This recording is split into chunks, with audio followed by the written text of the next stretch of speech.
Hello and welcome to episode 2 of Rock Talk. I am Pastor Jared, and just a reminder, the show is called Rock Talk, and it's based off of Matthew 16:18. Let's just pick a different version today. It's go ERV. So I tell you, you are Peter, and I will build my church on this rock. The power of death will not be able to defeat my church. Got a couple weird messages in after last week's episode about some weird fan theories on the name Rock Talk, but just want to assure you guys it's based off that scripture in Matthew. With that, let's jump in to today's devotion. Okay, day 2. Devote yourselves to prayer with an alert mind and a thankful heart. That's going to be Colossians 4:2 NLT version. No one likes to be bored, especially now in this age with a million ways to be entertained. Things like the opportunity of commercials reinforce our impatience. When a decade or so ago, sitting through an advertisement with twiddling thumbs was an obligation. Now it's a choice. No one makes.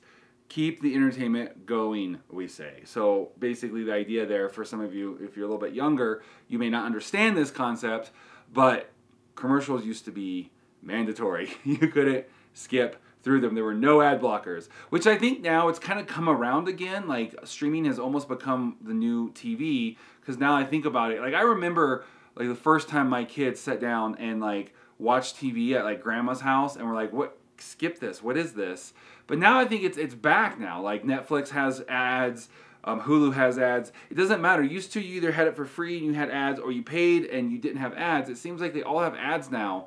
So now that I think about it, like I think we're all once again familiar with this concept of getting stuck, right? Like you don't have that premium edition, and we get stuck with an ad.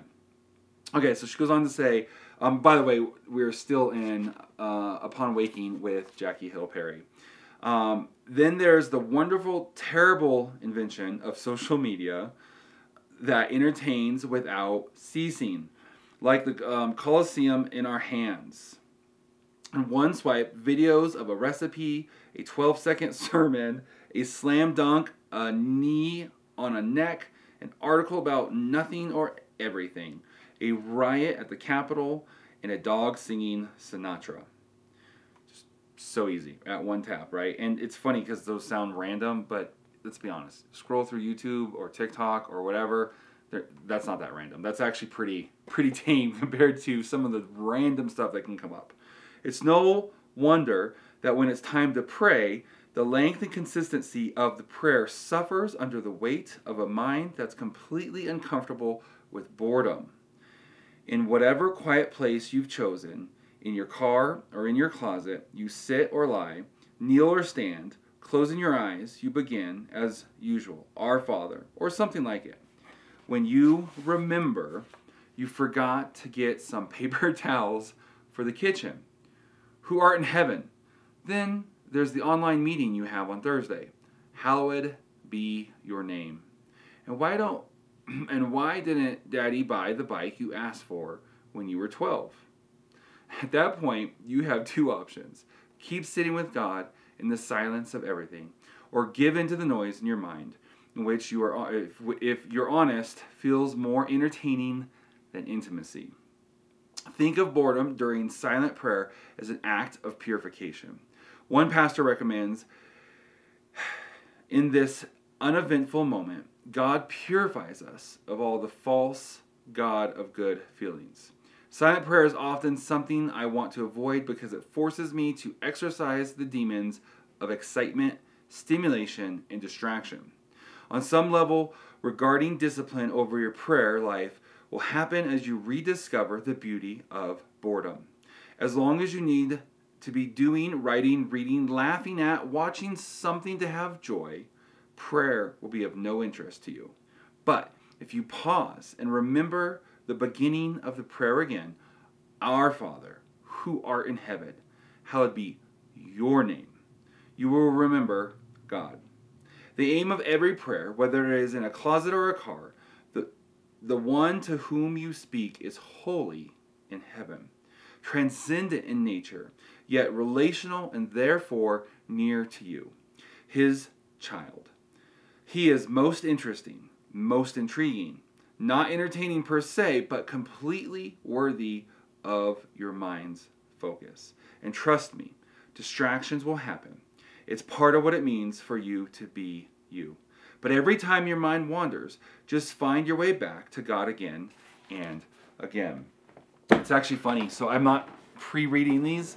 The first one I did, but then I just wanted to go in these cold, so that way we can experience them together, hiccups and all, and misreads and whatnot. And it's funny that this starts. I bought this because my wife recommended it, not really knowing the topic. But we are going into, I talked about this yesterday, a series called Wrestling with God. And it's all about that time. You can see the picture. Obviously there's a little WWE play on that, but it's the idea of Jacob wrestling with God and how we've essentially lost that. And so as a base, as a study, one of the books I've read for this Wrestling with God series is actually Prayer by A.W. Tozer. It's actually a compilation of different sermons and writings and devotionals from A.W. Tozer. It's fantastic, and one of the things I've been going through, so I listened through the audio first, and I'm going back and I'm making notes on things I want to pull for this Wrestling with God series. That starts, by the way, in January. So January 7th will be the first week here in Calvary or Round Mountain. January 7th we'll start both locations. We're doing the same series. One of the things that he talks about so much, as well as Jackie is bringing up, so both of them, years and years apart, this one, Tozer, not even around anymore, is this concept of what are you going to do when you're sitting in prayer and it's boring or you're distracted? And this idea of, she used the word just now, purification, but this idea of sitting there and working through that. Let's be honest, most of us don't even have a silent prayer life. We put on some worship music, and that is our prayer life. Like, I spend a decent amount of time in prayer, and I have two kinds of prayers. Now Tozer does talk about this a lot, is he talks about the silent prayer, but he also talks a lot about the I can't think of his exact term, but there we go, the mind prayers, the little thought prayers that you have throughout the day. But the majority, other than that, of my prayer time, I come into the church or I'm at home or whatever, you put on some worship music and you're worshiping and praying. And that's not the same as sitting alone quietly and dealing with those, going through that purification process of dealing with letting go of the God of excitement, the God of entertainment, and just quieting yourself.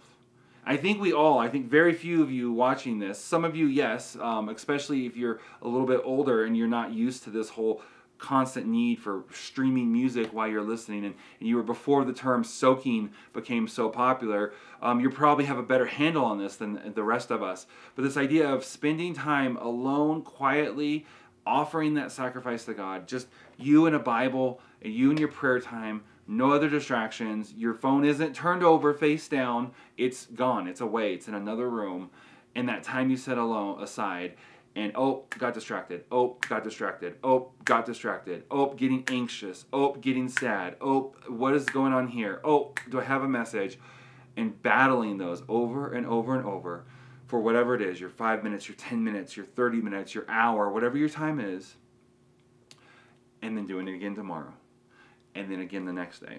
So I want to encourage you to spend some time, whatever your normal prayer, and comment. Let me know in the comments, what is your normal prayer type? Are you a soaker? Are you, like, I like to put music on and pace around. I know Tristan's also a big music guy, so this is a big challenge to people like me and Tristan and a lot of us, because we love to just put on music and just worship. And I know Tristan, he preached that doxology and theology, and I know he was really challenged in that to start taking his Bible into his prayer time and things he said from the pulpit, so I can borrow some of his words here. And he talked about how, like, okay, we need more time with our word instead of the music, and how now on Saturday nights, if you come to a Saturday night prayer meeting here in Ely, you will find, it's 8 o'clock, you will typically find Tristan with his Bible. And I've started spending less time trying to pace around worshiping the music and more time to sit quietly in the back and just meditate on the Lord. So we've both been really challenged in this area. So I want to include that challenge to you today. And I want to challenge you to, if you just watch these online, to attend this Wrestling with God series. And if you do attend, to invite someone. Come grab it. We got plenty of these extra. Come grab one of these. Take them. Use them to invite. It's got what each week is going to be in the end. It's going to be a lot of fun. and the theme of the WWE theme is going to go a little further than just the graphics, so you don't want to miss it. With that, let's close in prayer today. Lord, I just thank you for this little reminder of dying to self and dying to the gods of and the idols of entertainment and distraction, and help us all to do a little bit better just spending quiet time with you. And rather than after the second or third distraction, thought pops in our head, to stop and be done. Help us to then keep pressing forward day after day after day until the idea of spending quiet time with you is not so foreign. I thank you. In your name I pray. Amen. All right, that has been episode 2 of Rock Talk. I will see you tomorrow.